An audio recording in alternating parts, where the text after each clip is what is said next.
রাসূলুল্লাহ সাল্লাল্লাহু আলাইহি ওয়াসাল্লাম নিয়াতুল মুমিনি খায়রুম মিন আমালি। শহীদ আল্লামা ফারুকী স্মৃতি সংসদ কচুয়া উপজেলা কর্তৃক আয়োজিত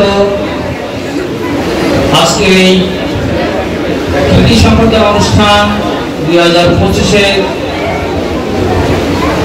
সম্মানিত সভাপতি পীর কামেল হযরতুল হাজ মৌলানা মুসবাহুল ইসলাম লতিফি সাহেব পীর সাহেব মিরসরাই দরবার শরীফ চট্টগ্রাম, মঞ্চবিষ্ট আজকের প্রধান অতিথি জনাব রফিকুল ইসলাম রনি সাহেব, আজকের অনুষ্ঠানের প্রধান অতিথিবৃন্দ এবং আমার সামনে যারা উপস্থিত বিভিন্ন বিদ্যালয়ের শিক্ষক শিক্ষিকাবৃন্দ এবং আমার কচিকাঁচা শিক্ষার্থীবৃন্দ, সবাইকে আজকের অনুষ্ঠানের পক্ষ থেকে প্রাণঢালা শুভেচ্ছা এবং অভিনন্দন। কারণ যারা এখানে আজকে পুরস্কার গ্রহণ করার জন্য এসেছে তাদেরকে আমরা সর্বপ্রথমেই মেধাবী বলে স্বীকৃতি দিলাম।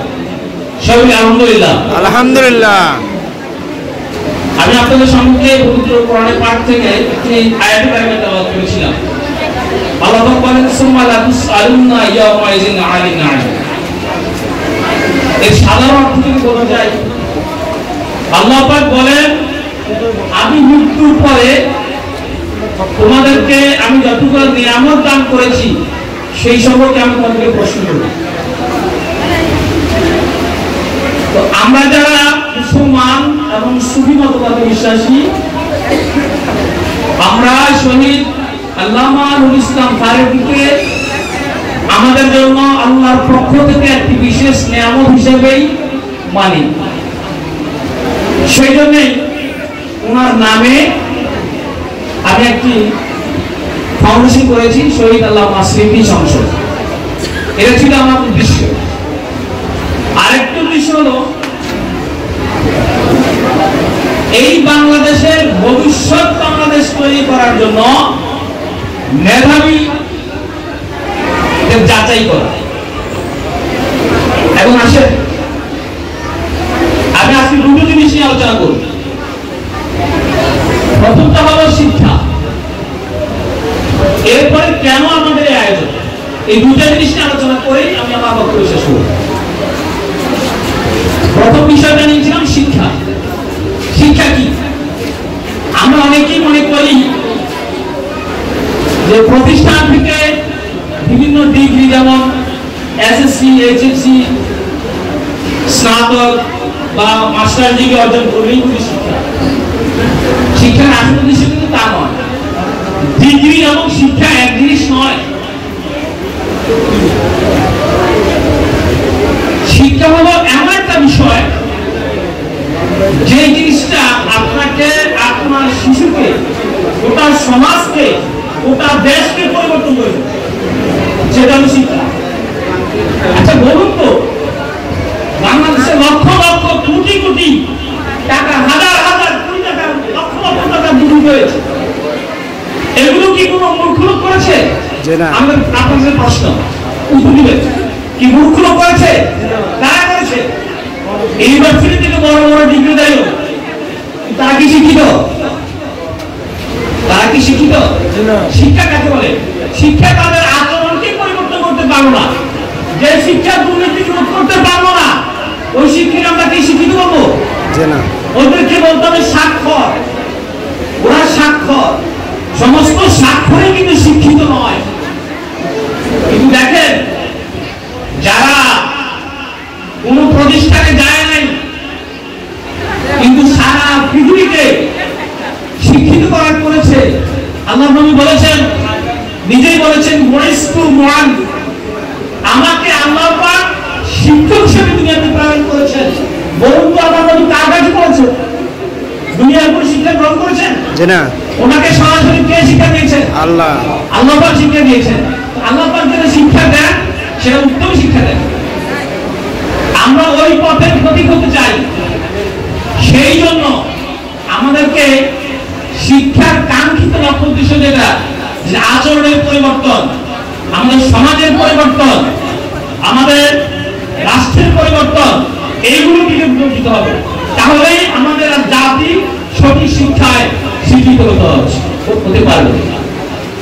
শিক্ষার মান এই নয় আমার স্কুল থেকে কয়টা এ প্লাস পেয়েছে, কয়জন এ প্লাস পেয়েছে, এটা শিক্ষার মানদণ্ড হতে পারে না। আপনারা লক্ষ্য রাখবেন গত বছর ঢাকা ইউনিভার্সিটিতে প্রায় 4 লক্ষ শিক্ষার্থী ভর্তি পরীক্ষা অংশগ্রহণ করেছিল। কিন্তু পরিতাপের বিষয়, ইংরেজিতে পাস করেছে মাত্র 7%। কত পার্সেন্ট? 7%। বাংলায় পাস করেছে মাত্র 10%। আমার কথা না, এটা যা বিভিন্ন পত্রিকাগুলো দেখবেন। কেন? কারণ আমরা শুধু চেয়েছি, আমরা অভিভাবক যারা আছি তারা চেয়েছি একটা গোল্ডেন এ প্লাস। কি চেয়েছি? একটা গোল্ডেন এ প্লাস, একটা এ প্লাস চেয়েছি। আমার শিক্ষক যারা আছেন তারা মনে কষ্ট নিতে পারেন, তারা চেয়েছেন আমার ক্ষেত্রে 50 জন থেকে 50 জন এ প্লাস পায়। আমরা যারা গার্ডিয়ান আছি তারা চেয়েছে কি আমার সন্তান যেন এ প্লাস পায়, কিন্তু ভালো মানুষ হয় এই কথা আমরা কেউ চিন্তা করি নাই। যদি চিন্তা করতাম তাহলে দেখুন বাংলাদেশের থেকে লক্ষ লক্ষ কোটি কোটি টাকা কানাডার বেগমপাড়া, সুইজারল্যান্ডের সুইস ব্যাংকে যেত না।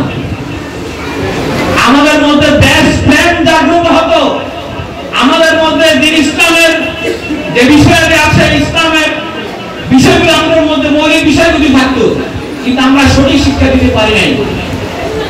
এমনকি ঢাকা ইউনিভার্সিটির কথা বললাম, ঢাকা ইউনিভার্সিটিতে এত সংখ্যক ফেল করার কারণ কি? কারণ হলো আমরা আমাদের শিশুদেরকে সঠিক গাইডলাইন দিতে পারি নাই। কম্পিটিটিভ এক্সামিনেশন, কম্পিটিটিভ এডুকেশনে পরিচয় দিতে পারি নাই।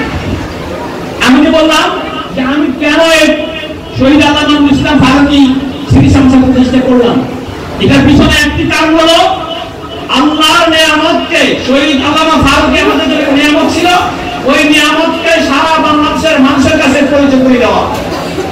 2 নম্বর উদ্দেশ্য হলো আমাদের যে জাতি, ভবিষ্যৎ যে জাতি যারা করবে, আমাদের এই কচিকাঁচা শিশুরা, তাদের মধ্যে কম্পিটিটিভ এডুকেশন,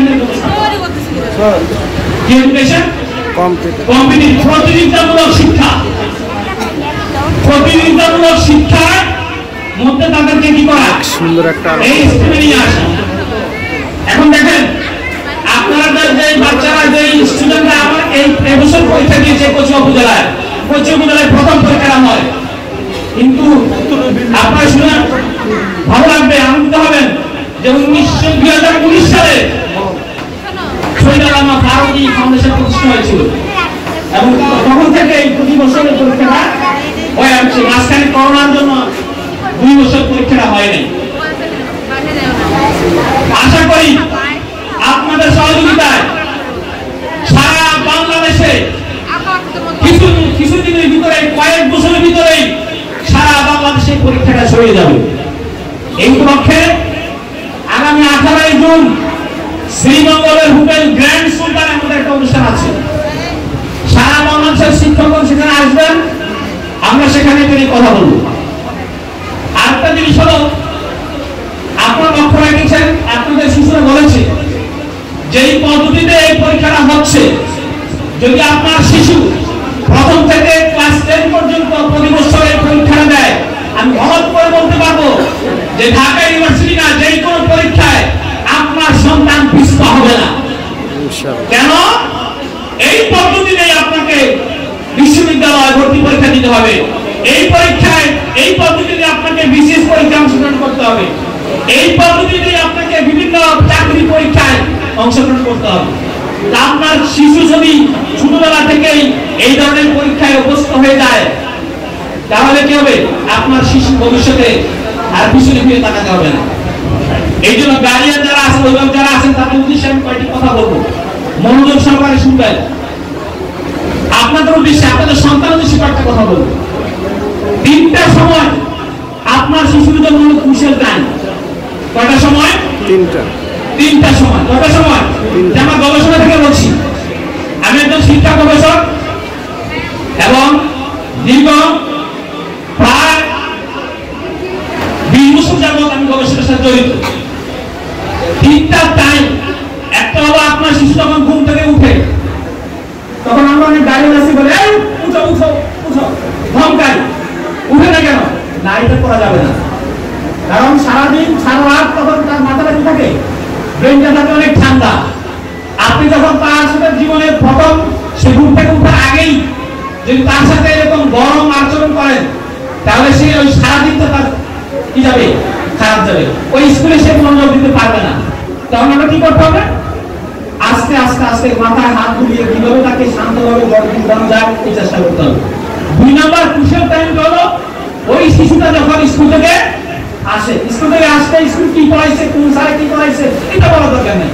আপনি স্কুলে আপনি আসছে, তাকে ভিজিট করেন, তাকে খাওয়ান, তার সাথে কথা বলেন, ভালো আছো কি, তোমার শরীর খারাপ কিনা, শরীর ভালো আছে কিনা, ভালোভাবে কথা বলেন। তার জন্য এমনিতে আজকে স্কুলে কি ঘটনা করছে সে বলে দিন।